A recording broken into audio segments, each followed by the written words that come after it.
Syederalun Yayasan Advokasi Rakyat Aceh atau YARA Perwakilan Aceh Selatan menyoroti keberadaan tumpukan tanah liat yang diduga limbah tambang emas di Komplek Pelabuhan Tapak Tuan, Aceh Selatan. YARA meminta Polda Aceh untuk menyelidiki persoalan tersebut supaya tidak memunculkan spekulasi beragam dari masyarakat.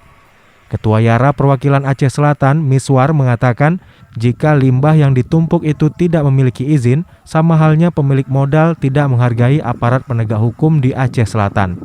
Kapolres Aceh Selatan yang dikonfirmasi serambinews.com melalui Kapolsek Tapak Tuan, Ibtu Rizal Firmansyah, mengaku bahwa keberadaan limbah di Komplek Pelabuhan Tapak Tuan itu sudah memiliki izin. Syahril dari CV Nagana Mineral yang merupakan perusahaan pemilik limbah saat dikonfirmasi mengaku mereka sudah memiliki izin. Menurutnya, jika tidak memiliki izin, tidak mungkin pihak KPLP mengizinkan masuk limbah tersebut ke Pelabuhan Tapak Tuan. Dari Tapak Tuan, Taufik Zaz, Serambi On TV.